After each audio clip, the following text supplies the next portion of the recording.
Hello बच्चों, चलिए प्रश्न को पढ़ते हैं। यहाँ पर लिखा किसी आवेशित कण का द्रव्यमान स्मॉल m तथा इस पर आवेश स्मॉल q है, तो कण को v विभवांतर से त्वरित करने पर उससे संबद्ध दी ब्रोगली तरंगदैर्ध्य का सूत्र ज्ञात कीजिए। तो चलिए बच्चों, पहले इस प्रश्न की मूल अवधारणा देख लेते हैं और इसमें देख लेते हैं कि ये दी ब्रोगली तरंगदैर्ध्य क्या होती है। तो बच्चों, कोई हमारा पदार्थ या कण जो है, द्रव्य पदार्थ, वो अगर गतिमान होता है तो उससे एक तरंग संबद्ध होती है। उस तरंग की जो तरंगदैर्ध्य होती है बच्चों, उस द्रव्य तरंग की तरंगदैर्ध्य, उसे हम दी ब्रोगली तरंगदैर्ध्य कहते हैं बच्चों। और इसका मान कितना होता है बच्चों, इसे हम अगर लेमडा से प्रदर्शित करें तो ये होता है प्लांक नियतांक h, और भागे बच्चों उस कण का जो है संवेग p। तो यहाँ से बच्चों ये p को हम कह सकते हैं mv, जहाँ पे m द्रव्यमान और v उसकी वेग है बच्चों उसका।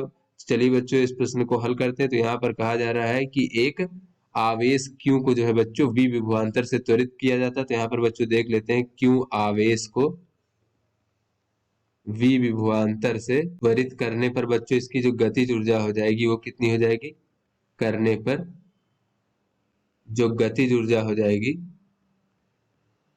के बराबर बच्चों हो जाएगा हमारा आवेश और गुणे बच्चों विभवांतर v। तो यहाँ से बच्चों में पता गतिज ऊर्जा होता है 1/2 mv का वर्ग बराबर हो जाएगा q गुणे v। तो यहाँ से बच्चों अगर हम v का मान ज्ञात करें तो ये कितना हो जाएगा बच्चों, ये हो जाएगा 2qv और भागे बच्चों स्मॉल m इसका द्रव्यमान और ये वर्गमूल इस प्रकार से। तो यहाँ से बच्चों अगर हम दी ब्रोगली तरंगदैर्ध्य देखें बच्चों, तो दी ब्रोगली इस आवेशित कण से संबद्ध दी ब्रोगली तरंगदैर्ध्य का मान हो जाएगा बच्चों, ये होता है लेम्डा बराबर h भागे mv। तो यहाँ से बच्चों चाल अगर v का मान रख दे तो ये हो जाएगा वर्गमूल 2qv भागे स्मॉल m।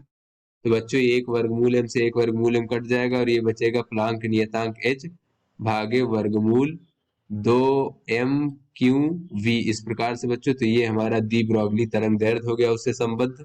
तो आशा करते हैं बच्चों ये आपको समझ में आ गया होगा। धन्यवाद।